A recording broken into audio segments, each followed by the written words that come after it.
of the son of Nanda, which makes one fearless. Having obtained this rare human birth, cross over this ocean of worldly existence by associating with saintly persons. Day and night I remain sleepless, suffering from heat and cold, wind and rain. For a bit of flickering happiness, I have vainly served wicked and miserly men. What assurance of real happiness is there in all one's wealth, youth, sons, and relatives? This life totters like a drop of water on a lotus petal. Therefore, you should always worship the lotus feet of Lord Hari. Govinda Das longs to hear the glories of Lord Hari. Chant his glories, constantly remember him, offer him prayers, serve his lotus feet, become his servant, worship him, serve him as a friend, and completely offer him his very self.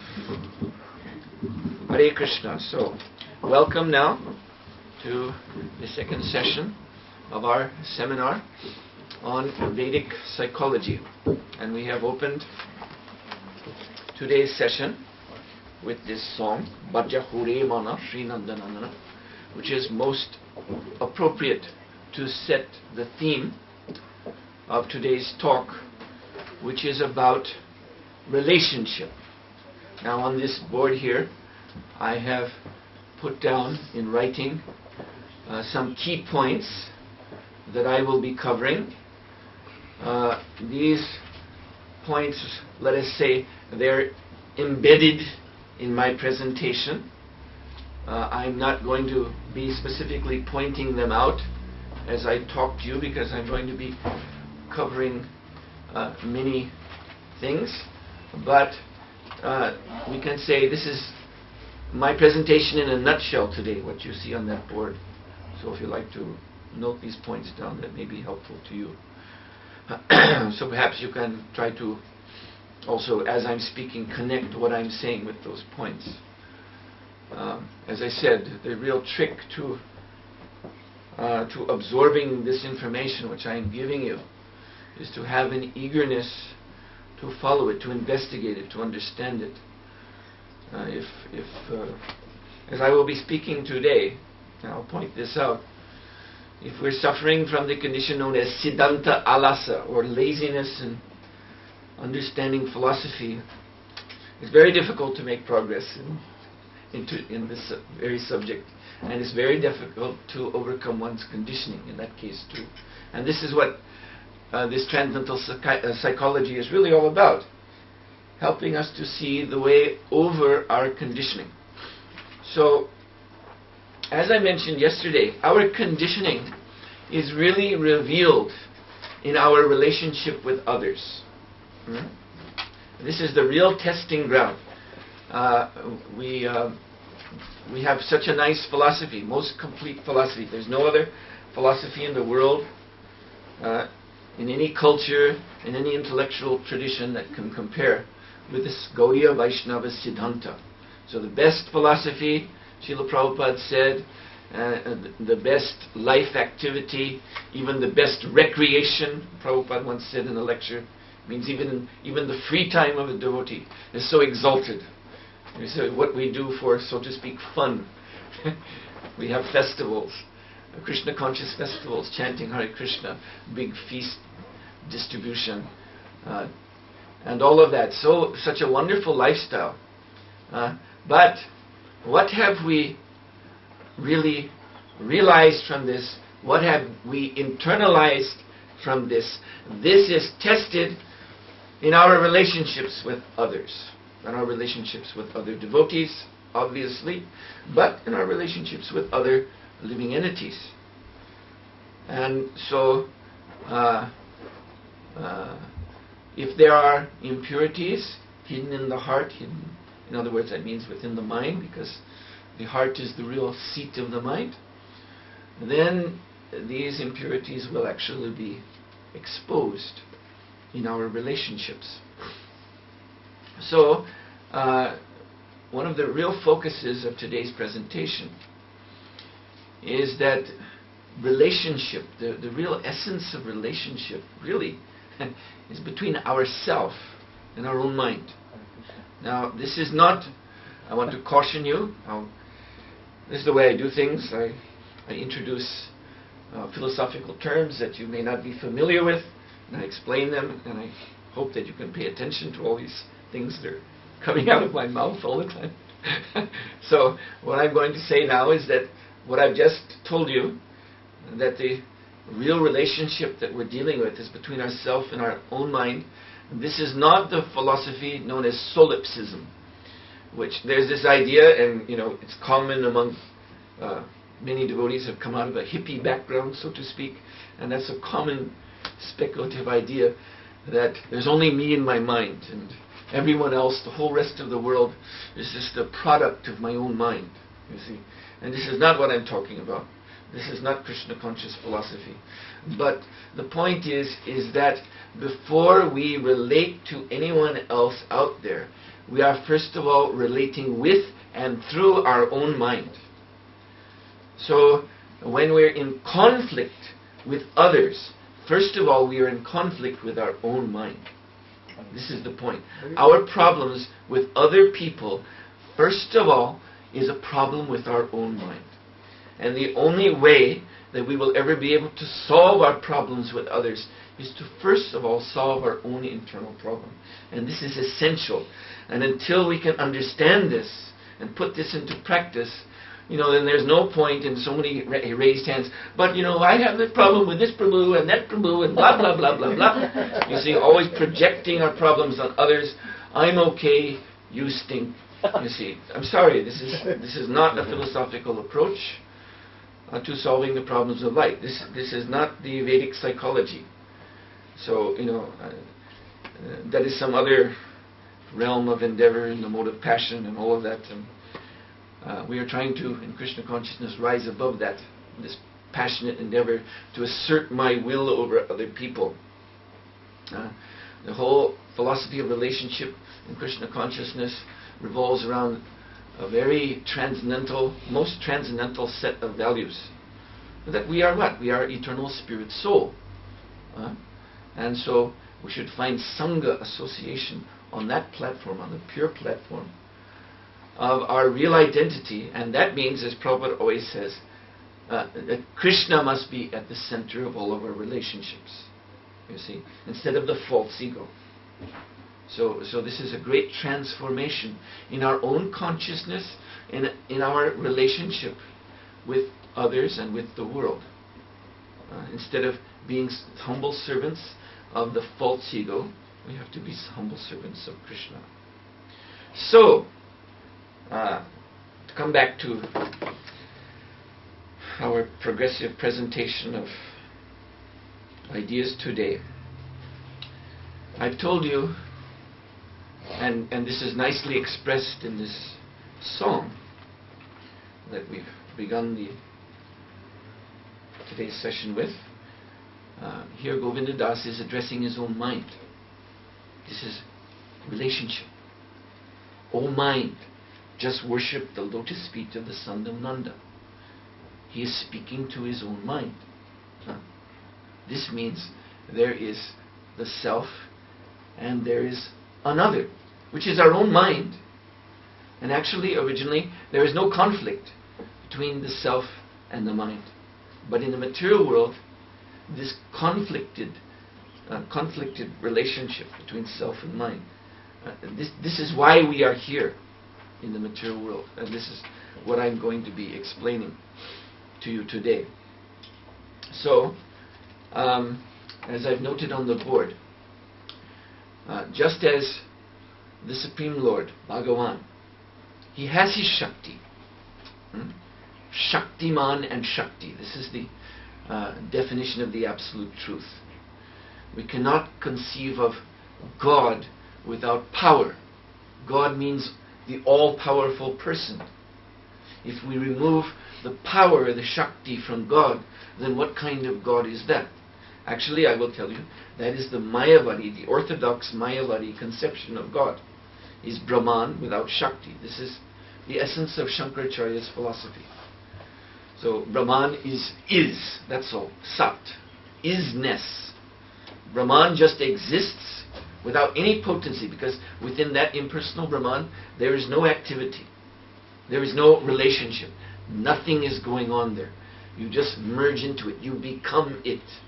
And Shakti, I've been explaining this in the morning classes in the Bhagavatam. Shakti is, in the Mayavadi conception, that is just Maya, that is just illusion. Shakti is a thing of this world, and this world doesn't exist, so actually Shakti is totally unreal. There is no Shakti. Now this philosophy is not at all, it's not philosophy. It doesn't explain anything. You see, it's just a process of negation, because I'm having trouble in dealing with these energies, the own energies of this body and mind, in which I'm incorporated, and the energies of the world beyond, and the energies of other persons. I'm in conflict with these energies, therefore I resort to negating everything, just to find shanti, peace. This is not philosophy, this is just retreat, avoidance, escape. So, the real definition of God is that He is all-powerful, omnipotent. Srila Prabhupada uses this word. Omni means all. Potent means power. Shakti. Prasya Shaktir Vividhaya Shruyate. This is the definition of God given in the Upanishads. God is that person to whom all Shaktis, all energies in existence are offering their obeisances. That's God. All the powerful Shaktis, the Kala Shakti, time itself. Find that person to whom Kala personified is offering his obeisances. That's God. And that's Krishna.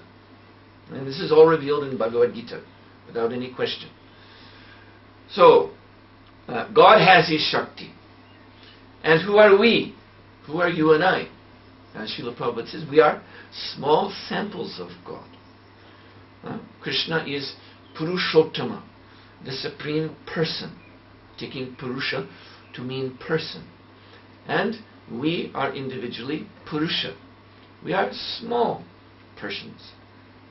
So, as Atma, as Purusha, as tiny samples of Krishna, we also have our Shakti. We also have our power. And that is all derived from Krishna.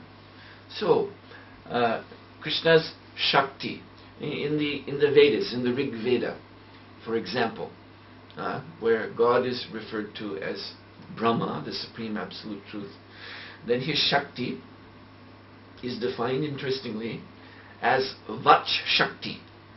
The power, Vacha means to speak, the power of speech. So this is referring to the Vedas, the Vedic sound vibration, which is the original language of existence. Sound or language appears first of all as the Vedic language. And other languages that, like we know today, we're speaking in English, and there's so many languages in this world.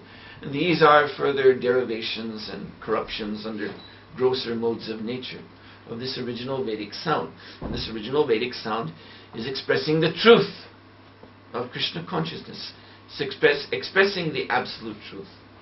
Is showing the way back home, back to Godhead for us.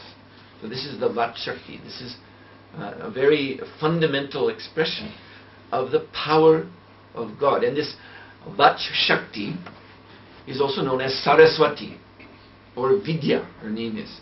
Everyone who has come from India, Indian culture, knows that Saraswati is worshipped typically in student life, isn't it? Students worship Goddess Saraswati because by her grace we get knowledge. So she is known as Vidya, knowledge. Now, in the Sri Shikshashtakam prayers of Lord Chaitanya Mahaprabhu, the very first one, Chetu Darpana Marjan, Bhava Mahatvagni Nivapanam, Shreya Kareva Chandra Vikatadanam, Vidya Vadhu Jivanam. Now this phrase, Vidya Vadhu Jivanam, has been explained by Srila Bhaktivinoda Thakur in his Sri Sanmodanam Bhasham, his commentary on the Shikshashtakam. So Vidya means knowledge, and Vadhu means wife. Saraswati is the wife of Narayan, one of his wives. But she also, just as the jiva is a kind of minute expansion of the personality of Godhead, so every jiva has vidya as his shakti, has knowledge, has consciousness. And that shakti is an expansion of the original vidya, which is the Lord's. So, therefore, this is what I'm saying. There is already in our own self a relationship. You see, there is the Purusha, the soul, which interestingly, whenever you read Prabhupada's books, he refers to the soul as he. You see, doesn't matter if the soul is in male body, female body. That word Purusha for the soul is a masculine word. So Prabhupada says, in this material world, we're all in the conception of male enjoyer, which is a kind of corruption of the actual consciousness of the soul. Now, of course, we can go further and say, as we know, in relationship with Krishna, we're all female because we're all his energy. But still, this essential conception of self, this essential selfness, being an expansion of Krishna, and Krishna is the supreme male, so there is this maleness there, in the sense of I and doing, relationship of this active self to things that have to be used by the self. This is essentially a male conception of relationship, and everyone has that. Everyone has that. And then Lord Chaitanya Mahaprabhu is saying knowledge or mind, awareness, consciousness. This is the Vadhu. Vadhu in Sanskrit means wife. This is the wife of the jiva. It's clear language here. Now, this is, in this terms of the Shikshashtakam, of course, this is an indication of the jiva in liberation. So that when the jiva is in the liberated position, then pure transcendental knowledge becomes as his wife. She is serving him, providing him with Krishna consciousness. You see? Just as wife in ordinary household, she's providing the husband with foodstuff and meals. So this vidya is providing the liberated soul with consciousness of Krishna. You see? So in this way he's never out of touch with Krishna. So this is also the statement. Srimad Bhagavatam 3.7.5. Deshata kalato yo asal avastata svatto anyataha avilupta babodhatma sa yuj yeta jaya katam. The pure soul is pure consciousness and is never out of consciousness, either due to circumstances, time, situation, dreams, or other causes. How then does he become engaged in nescience? This is a question asked by Mother Devahuti. So what she's saying here is the nature of the soul to be established in consciousness. This relationship that the soul has with consciousness as Shakti, as our very power, Atma Shakti, is eternal, and it's always there. No matter in what situation the soul may find itself. In any time, at the time of creation or devastation, the soul is united with consciousness. In any situation, the soul is united with consciousness. So, then if that is a fact, even in dreams or any other state of material consciousness, any other level, the soul is always united with its own consciousness. So then she wants to know, then how do we come into ignorance? You see, if this consciousness, which is essentially vidya, knowledge, is always there, then how can we ever come into ignorance? And I believe this question was, in a certain way, asked yesterday. This question commonly comes up. It's more or less the question, if we are transcendental, then why are we in Maya? You see? If we are part and parcel of Krishna, then how will we become separated from him? We always are troubled with these kind of questions. So, the answer is given very simply and clearly in Srimad Bhagavatam. Here, Narada Muni speaking to Maharaj Yudhishthira, Canto 7, verse 14, chapter 14, verse 38. Teshu over Bhagavan Rajams Tartam Yena Vartate Tasmat Patram Hi Purusho Yavan Atma Yate Tata. O King Yudhishthira, the super soul in everybody gives intelligence to the individual soul according to his capacity for understanding. Therefore, the super soul is the chief within the body.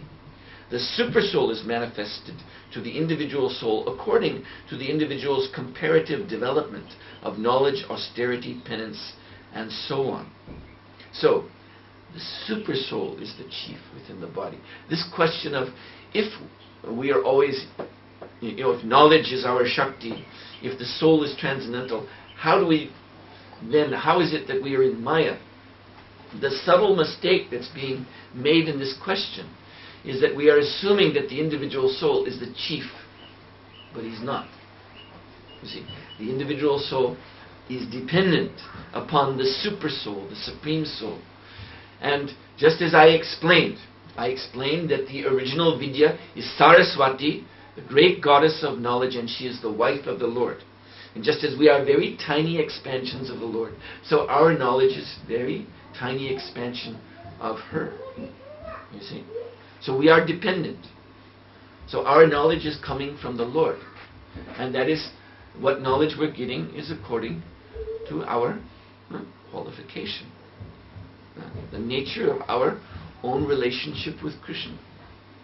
So if our hearts are turned against Krishna to any degree, then the type of knowledge that we will be provided by from Paramatma will not be pure. It will be according to our desire, as I explained yesterday.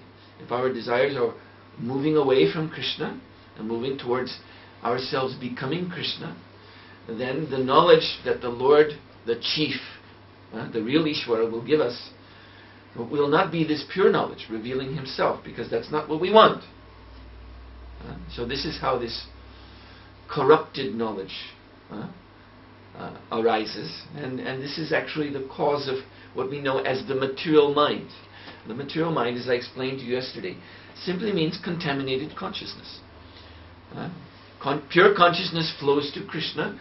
Contaminated consciousness flows away from Krishna. So this is the answer to that question. Another interesting verse. This is from Prameya Ratnavali 5.1 by Srila Baladev Vijibhushan. Atat jivanam toratamyam anuchittanya rupatva janit vadya visheshatha swame satyapi jivanam toratamyam sadhanat. In both their conditioned and liberated states, the jivas are situated on higher and lower grades. Even in the liberated state, there are levels of relationship with Krishna, levels of intimacy with Krishna. You know, there are these different rasas. Shanta, Dasya, Sakya, Vatsalya, Madhura. And certainly within the conditioned state, there are different levels of consciousness. So in both their conditioned and liberated states, the jivas are situated in higher and lower grades. Although all living entities are equally conscious and possess knowledge to the limit of the capacity of an individual soul, they nevertheless manifest that original spiritual nature in varying degrees. The extent to which that original nature is uncovered is determined by their purity and devotion to the Supreme Lord. Did everyone get that? Did everyone get that point? Who can tell me what I just said? I want to see who's paying attention. That was too long. It was too long? I'll say it again. In both their conditioned and liberated states, the jivas are situated in higher and lower grades. Although all living entities are equally conscious and possess knowledge to the limit of the capacity of an individual soul, they nevertheless manifest that original spiritual nature in varying degrees. The extent to which that original nature is uncovered is determined by their purity and devotion to the Supreme Lord. Now did you get it? Yes.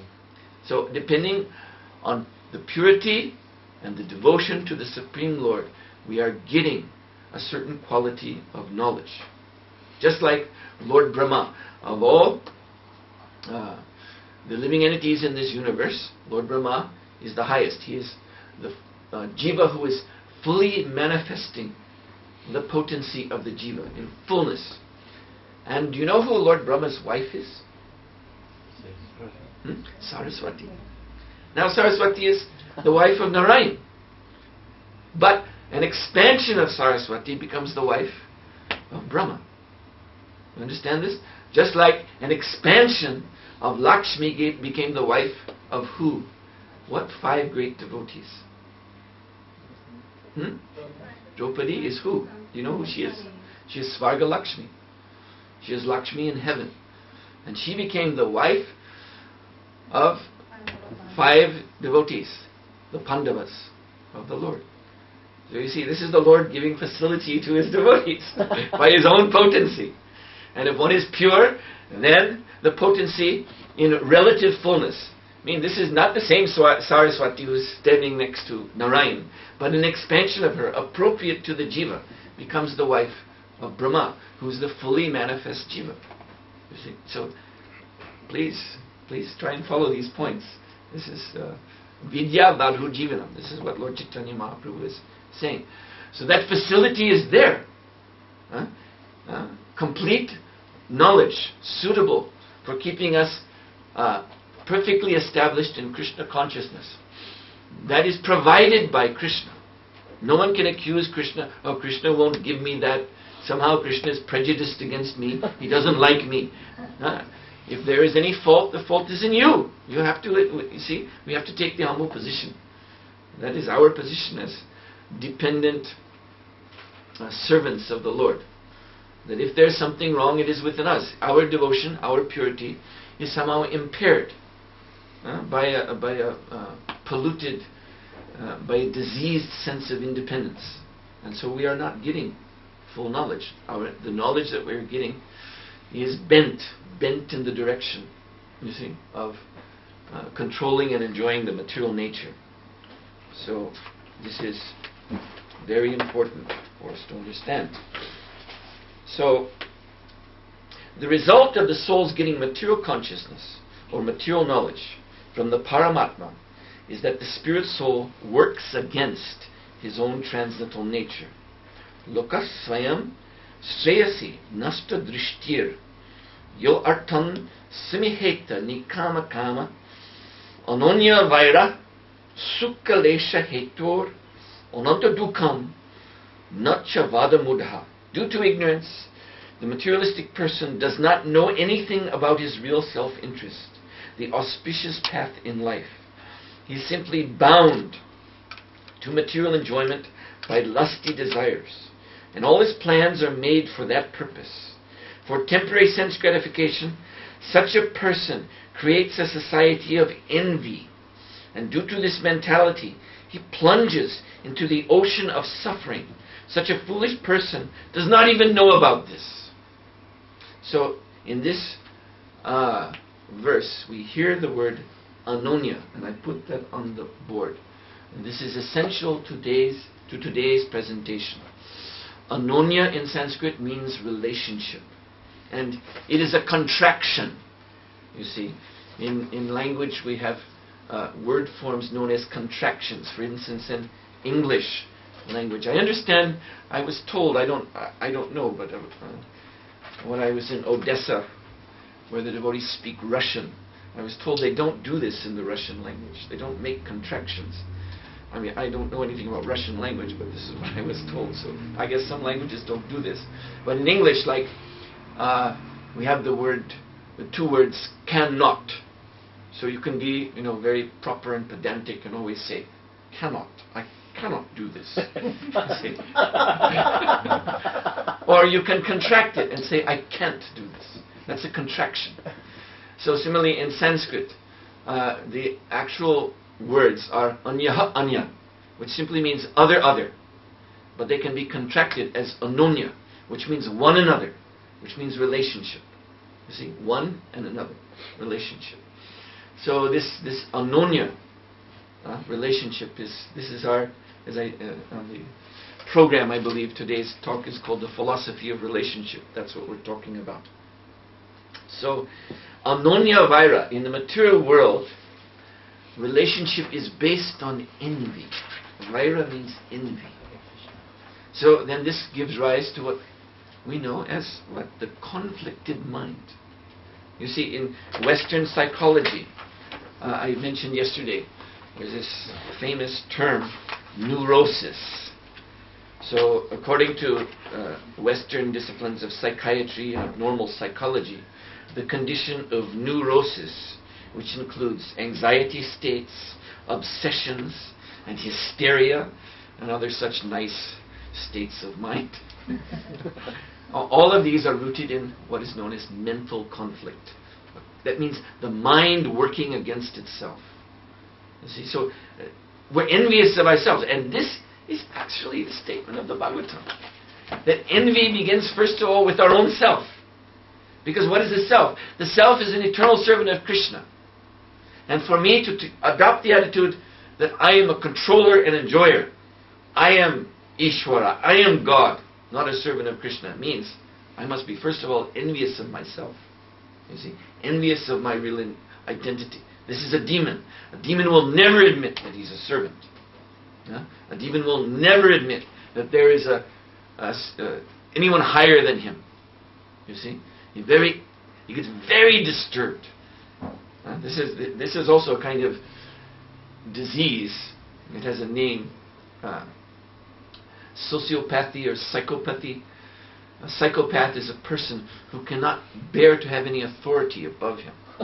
You see, and the psychopath always wants to pull down, to subvert, to turn over those who are richer than him. He wants to rob them of their wealth, plunder them, and destroy anyone who stands in his way of realizing his own desires. Sociopath. He's against society. And modern society is actually sociopathic. Psychopathic values are being promoted in the music that young people listen today. The favorite music is this gangster rap, and I don't listen to this music. I read about it. I'm speaking about it not because I listen to it. I read about it, and I once read in one magazine article about gangster rap. They were saying a recent hit song in the gangster rap parade was entitled "Murder, Murder, Murder."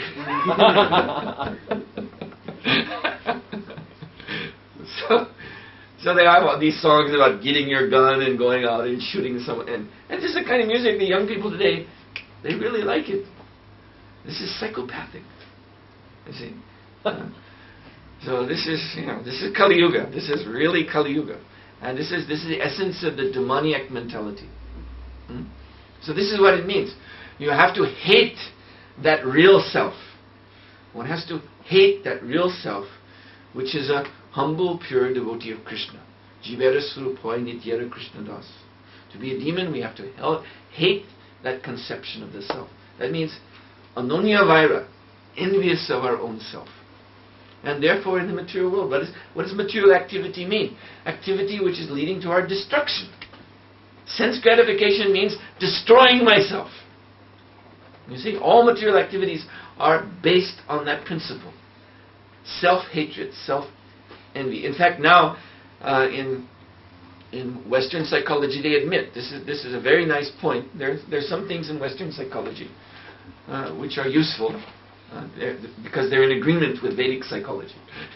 And one very nice insight that Western psychology has understood is that these addictive behaviors, like becoming an alcoholic or a drug addict, or now they even admit that sex can become an addiction, sex addiction, they use this term. All these kind of addictions are the result of what is called low self-esteem. It means one has a very bad opinion of oneself. One is actually thinking, I cannot do better than this. You see? And so he condemns himself to this type of self-degrading activities. He can't help himself. And that's because he hates himself. And this is a very good insight, but we have to take that insight all the way to the spiritual tattva. What is that self? That self is a devotee of Krishna. And because I have adopted this attitude of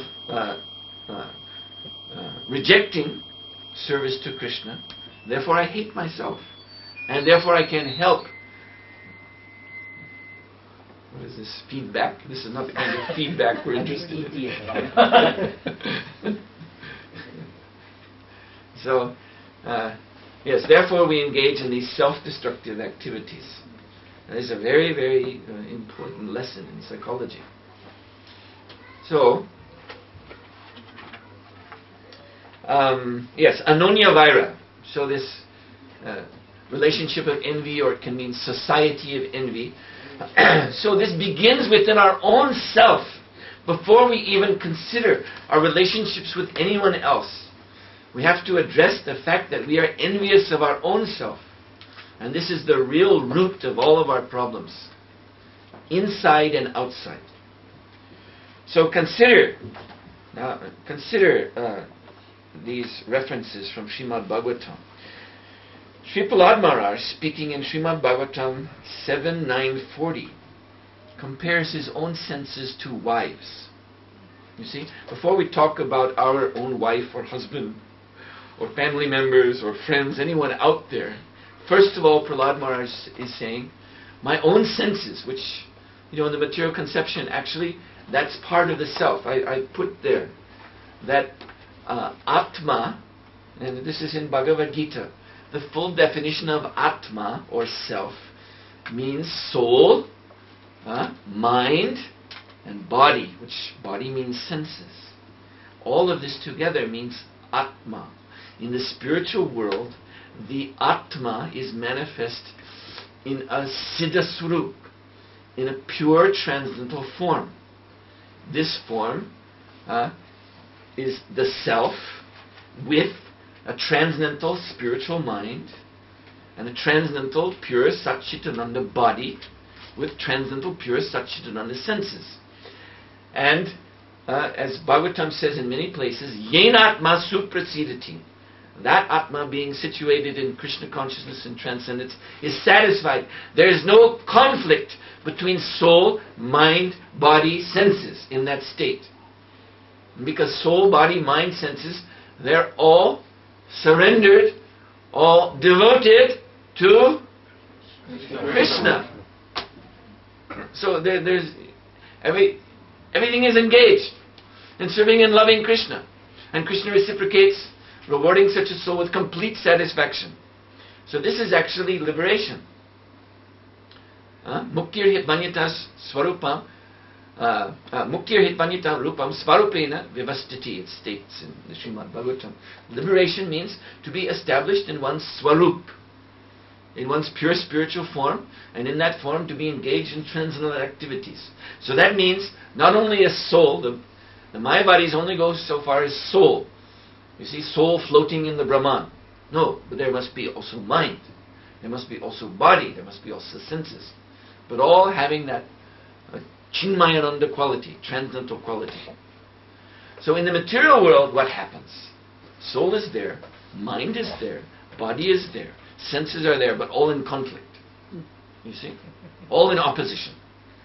And what does that mean? That means we're crazy. As I explained, conflicted mind, you see, is the root of all neuroses and psychopathology and addictive behavior. It's all rooted in that. You see? So, here Prahlad Maharaj is saying, my own senses, they're like my wives. So we don't have to go beyond our own self to have troublesome relationships. You see, every man knows if you get married, even to one wife, there's going to be trouble. And so how many senses do we have? We actually have 10 senses. There are 5 karmendriyas and 5 gyanendriyas. 5 working senses and 5 knowledge-acquiring senses. So look at your own marriage. You have one wife. Look at the degree of trouble from that one marriage, and then imagine it multiplied by 10. But that is your situation right now. Regardless of your external wife, you already have 10 wives, And the women here too also. All of us. We're all in the same boat. You see? This is anonya. This is relationship. Problematic relationship with their own senses. And consider this.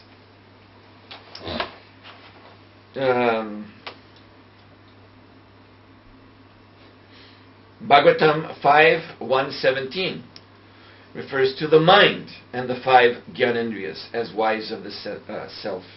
So this is another reference. Then in Canto 4, Canto 4 of Srimad Bhagavatam, chapter 27. This is the story of King Puranjana.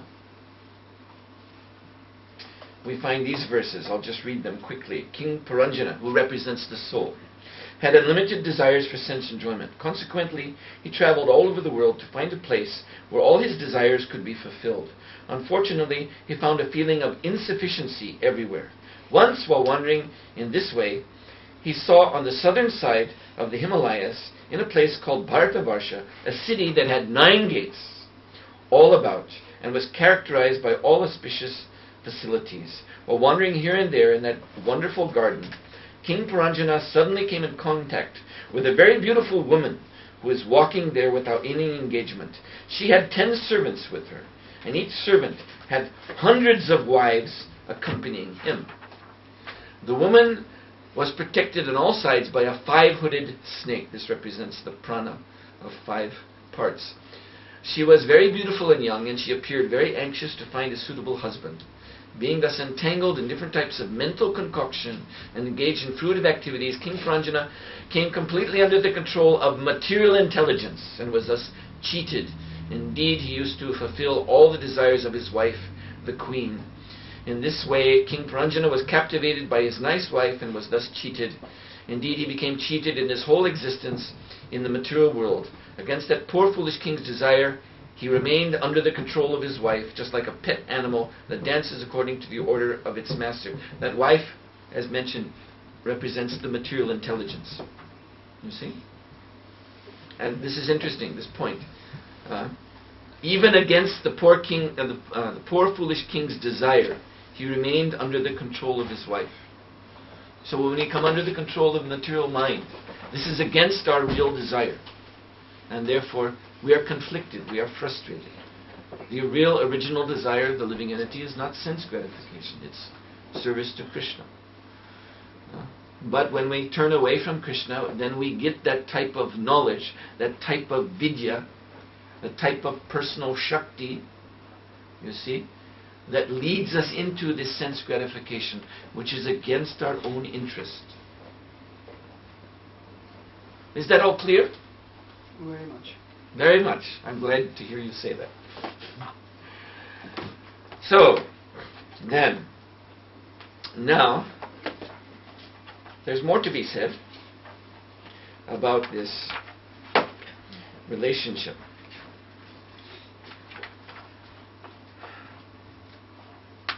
We have been presenting it, from the negative point of view. But Bhagavatam gives a positive point of view. That there's an ultimate reality to the relationship between soul and mind. And this is from a beautiful selection of verses from the 6th canto of Srimad Bhagavatam, chapter 19. Guna vyaktir yam devi vyanjago guna bhug bhavan tam hi saga shriratma shri sarindriyasayaha nama rupa bhagavati pratyatastvam apashraya. Mother Lakshmi, who is here, is the reservoir of all spiritual qualities. Whereas you, this means the Supreme Lord, you manifest and enjoy all these qualities. So what's being described here is the intimate relationship between the Lord and his consort. We're worshippers of Shri Shri Radha and Krishna. So they are Satu Shakshan Mahalakshmi, Krishna Narayana Prabhu. Natayur Vidite Veda Svalpopi Muni Satanam. The Sanat Kumara Samhita says there is no difference between that Radha and that Lakshmi and that Krishna and that Narayan. So when hearing here about Lakshmi Narayan, we can think Radha and Krishna or Sita Ram. This means the Lord and their consort, and his consort. So Mother Lakshmi is here as the reservoir of all spiritual qualities, whereas you manifest and enjoy all these qualities. Indeed, you are actually the enjoyer of everything. You live as the super soul of all living entities. And the goddess of fortune is the form of their bodies, senses, and minds. She also has a holy name and form, whereas you are the support of all such names and forms, and the cause for all their manifestations. So you see, as I said, the soul is a minute expansion of Purushottama Sri Krishna. Therefore the soul is called Purusha. And as we've just heard here, the mind and the body are minute expansions of Lakshmi Devi. So just as we are worshipping Sri Sri Radha and Krishna, therefore in our own self there is a masculine side and a feminine side. You see, there are the expansions of Radha and Krishna. But now they're in conflict. Because of what? Because of false ego. Srila Prabhupada writes that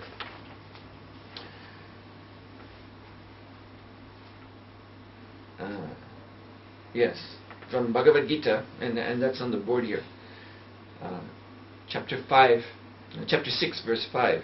In fact, the pure soul is entangled in the material world because the mind is involved with the false ego, which desires to lord it over material nature. So this involvement with false ego, you see, false ego is the principle of tamal guna, the mode of ignorance. And arising out of this mode of ignorance are the tanmatras, and I've listed them there. So shabda, hearing, sparsha, feeling, rupa, form, gandha, smell, rasa, taste. These are the 5 sense objects, and they all arise out of the false ego, out of the mode of ignorance.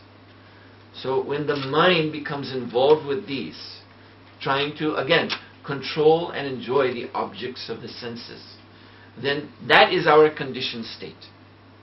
You see? Now our relationship with Krishna is also through Shabda, Sparsha, Rupa, Gandha and Rasa. Krishna manifests himself as the transcendental object of the senses. But because we have turned away from devotion to the Lord, now we are confronted with these material objects of the senses. Now, interestingly enough, I have given a quotation at the bottom there from the 11th canto of Srimad Bhagavatam, where the Lord is saying that all of this, in our material field of vision, the object of the senses, are actually myself. Everything is actually Krishna. There is nothing else than Krishna out there. Krishna and his energies. But this must be understood by pure intelligence. That's the last line of that verse. This must be understood by pure intelligence. You see, so now you see, you're getting a perception of the relationship between mind, intelligence, and false ego. When the mind is drifting in the direction of false ego, and mind means originally our consciousness, our own consciousness. But as it becomes involved with the false ego, then it becomes known as the material mind and becomes our means of entanglement. Mana eva munshanam karnam bandha mokshayo. The mind is both the cause of our entanglement and also the cause of our liberation. When the mind is involved with the sense objects, entangled in material sense objects, then it is a source of our bondage. And when mind becomes free of that, then mind is the cause of liberation. So mind becomes free of this entanglement by intelligence, by pure buddhi. There is also a material intelligence. As Srila Prabhupada mentions,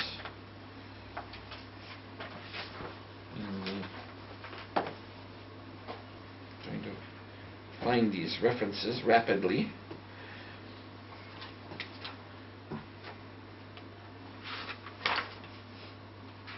Yes. Gita purport. There are two classes of intelligent men. One is intelligent in material activities for sense gratification.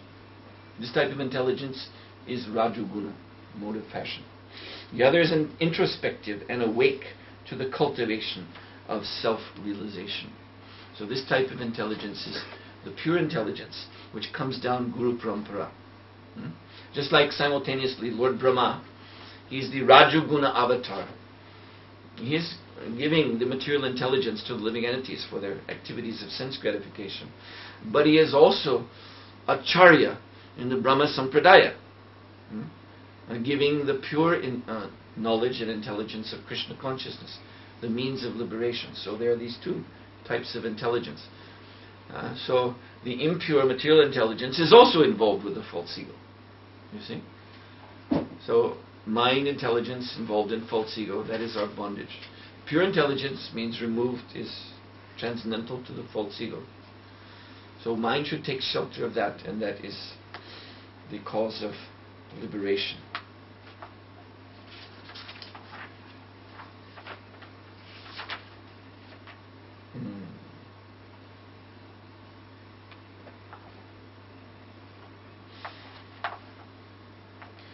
So soul becomes opposed to his own consciousness.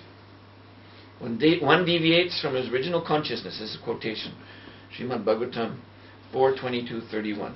When one deviates from his original consciousness, he loses the capacity to remember his previous position or recognize his present one. When remembrance is lost, all knowledge acquired is based on a false foundation. When this occurs, learned scholars consider that the soul is lost. The soul becomes lost when one deviates from the original consciousness of Krishna. Then he loses the capacity to remember Krishna, and instead he's just remembering sense gratification. And in the same way, consciousness is opposed to the soul in material existence. From Bhagavatam 3:26-7, material consciousness is the cause of one's conditional life, in which conditions are enforced upon the living entity by the material energy. Although the spirit soul does not do anything and is transcendental to such activities, he is thus affected by conditional life, by his own consciousness, which is deviated from Krishna. When the darkness of false ego is removed, then the soul and his original pure mind or knowledge or consciousness are reunited in great happiness. This is nicely explained in Srimad Bhagavatam 7:11-7, where Atma, in the phrase Yena Chatma Prasiddhiti, is translated by Srila Prabhupada as soul, mind, body, and everything, in the word-for-word synonyms. So Dharma Uloman, Hi Bhagavan, Sama Vedatmayo Hari, Smritam Cha Tad Vidam Raja, Yena Chatma Prasiddhiti. The Supreme Being, the Personality of Godhead, is the essence of all Vedic knowledge, the root of all religious principles, and the memory of great authorities. O King Yudhisthira, this principle of religion is to be understood as evidence. On the basis of this religious principle, everything is satisfied, including one's mind, soul, and even one's body. So this is a complete understanding of Atma.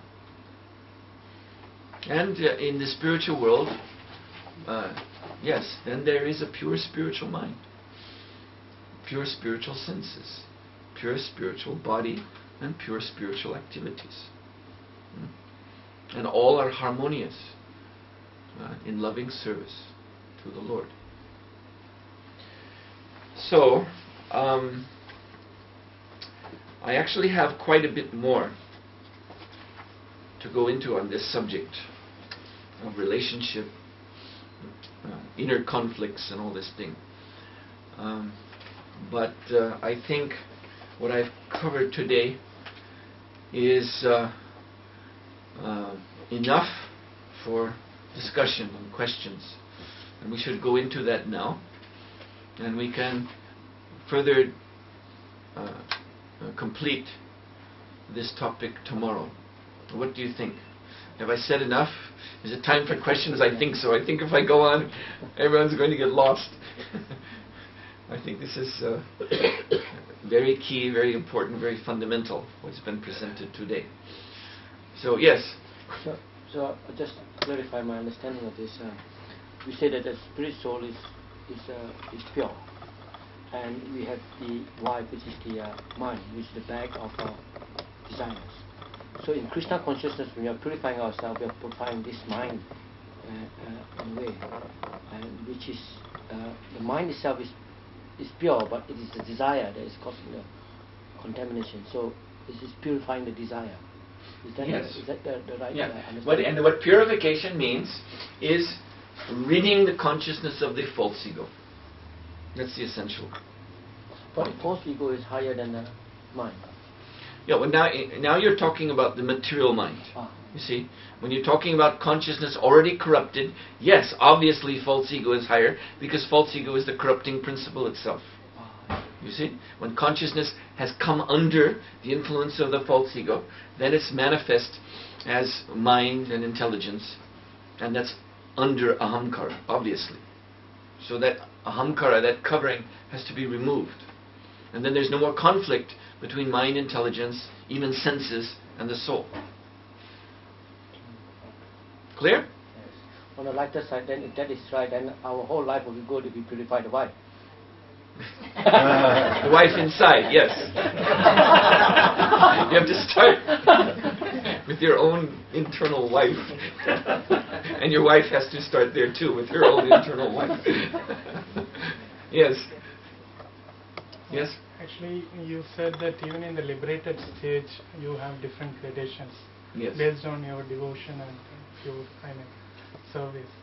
Now, what is a person has in a spiritual platform identified some kind of relationship, like a Sakya rasa or something like that, and he wanted to go to a higher rasa. Is it possible, or is it the limit with which? Well, you see, it is very difficult to conceive of this from our present position. Our present position is, Srila Prabhupada, he did not like to entertain such discussions because we have this mundane conception of hierarchy. Even this very question, you know where it really comes from. It comes from the attitude that I should be on top. So we think, if we consider that, what is my rasa? First of all, we shouldn't be thinking like that. But we think like that anyway.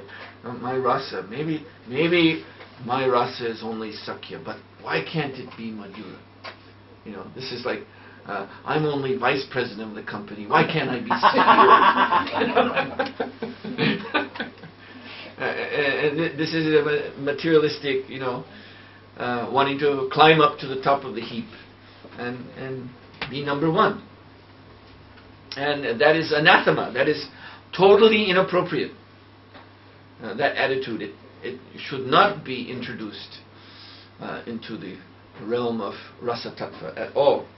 And therefore, when Srila Prabhupada was hearing in Los Angeles in the 1970s that there was a so-called Gopi Baba Club, some devotees were gathering together to read from Prabhupada's books, but about the rasa dance and so on, the affairs of the gopis with Krishna.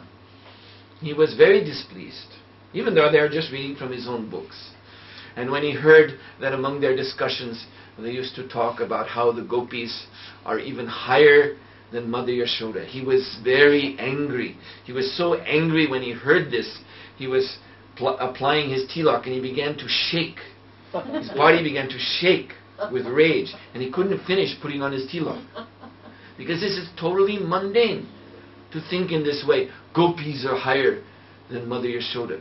Prabhupada's, he very strongly said that who are they to say such things?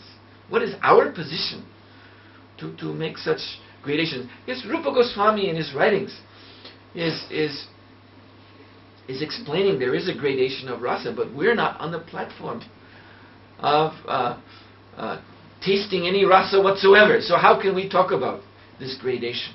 We can only humbly accept that these are the words of Srila Rupa Goswami, and we have to first of all ourselves become some kind of devotee on any rasa platform. Just be a devotee. You see, this is our endeavor.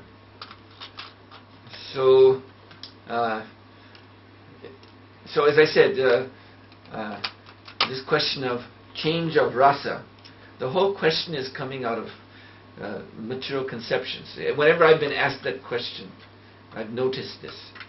You see, there's this immediate assumption that if I'm in sakya rasa or dasya rasa, that this is a limitation.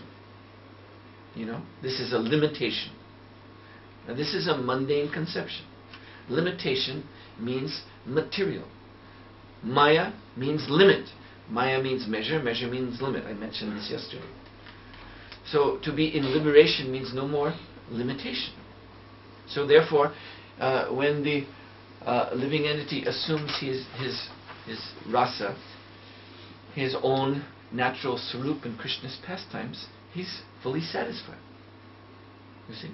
Because his desires, all of his desires, are completely harmoniously engaged in Krishna's service. So he's satisfied. You see? And because we're unsatisfied, therefore when we hear about these rasas, but why should I just be in that rasa? That's a limitation. I should be in higher rasa.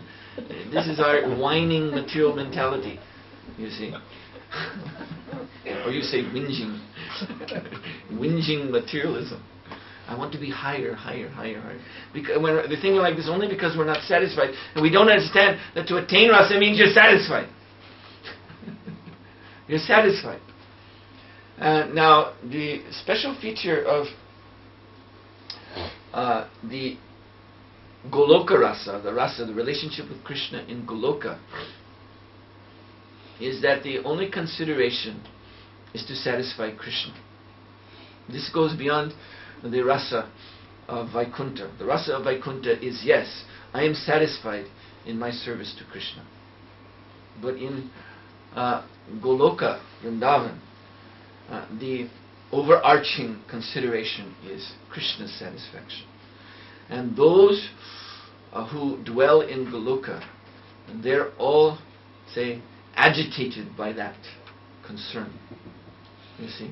So therefore it is said that there is actually only one rasa in Goloka Vrindavan, and that is Madhura rasa. Now we are going beyond our possibility to understand anything there right now. Because then the question is, but aren't there cowherd boys? Aren't there? Yes, there are. But they're all in Madhura rasa with Krishna.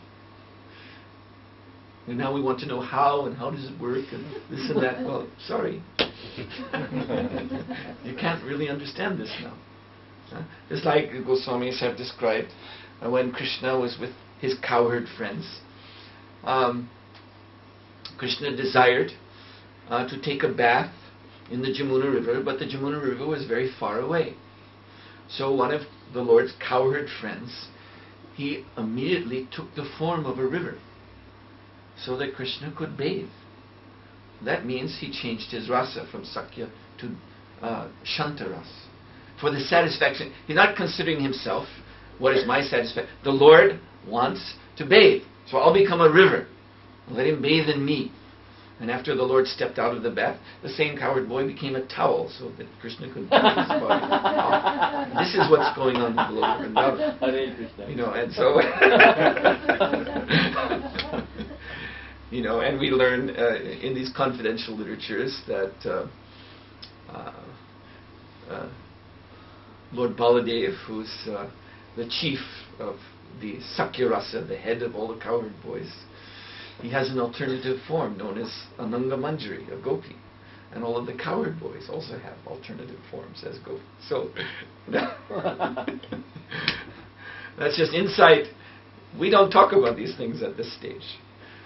So, rasa is something to be realized, and to come to that realization means purification, and this is our practical work now. And from this position now, to speculate about what is my rasa, and if it's only that rasa, isn't that a limitation, and I want to go higher. This is all the ravings of the material mind, you see.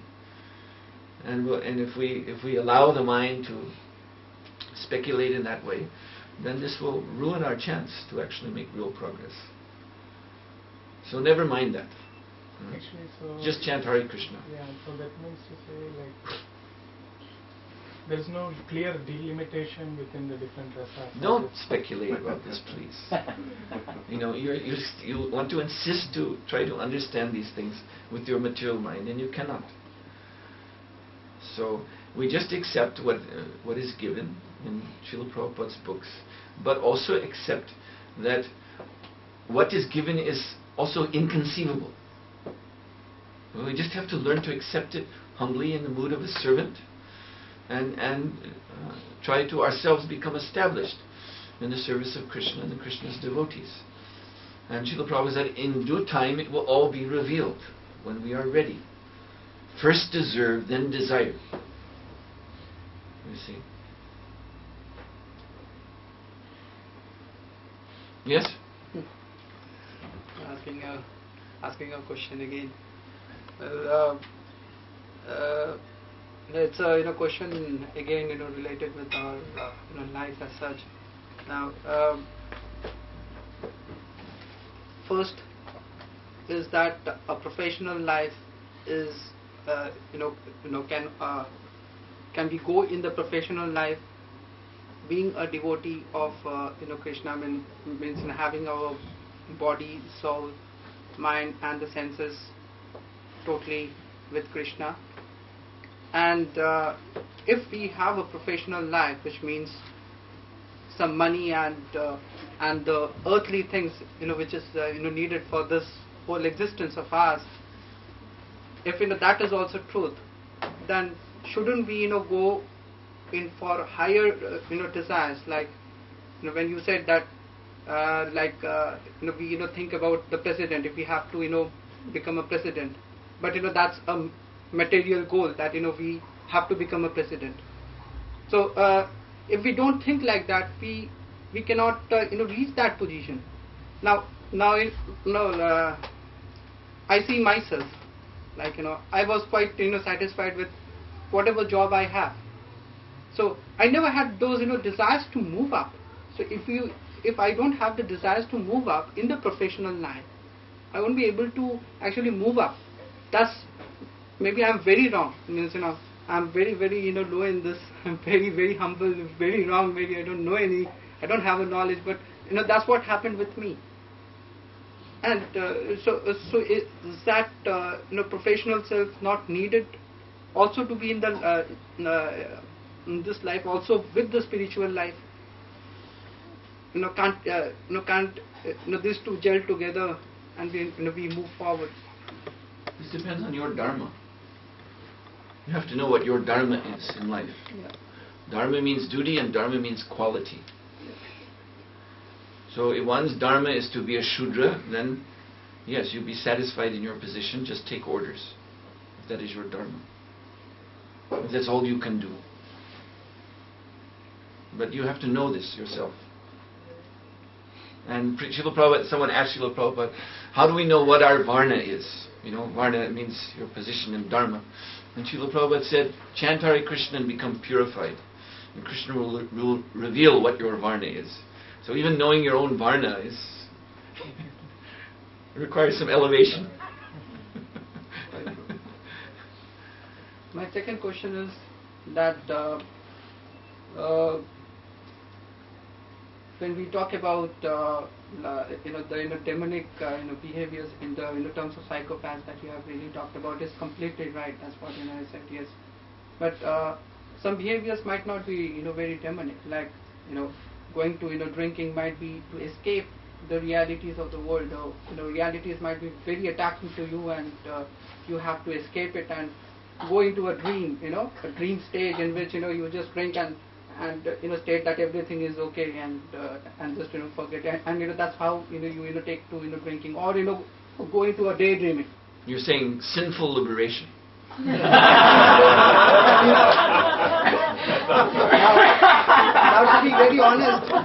to be very honest, I've been I don't drink, I don't do drugs, no smoking, nothing, and I'm quite religious. But at the same point of time, I have got this bad habit of daydreaming because it has attacked. because so much of Yes. this material thing has really attacked me that I'm just it's a fight, it's a war, every day, every minute.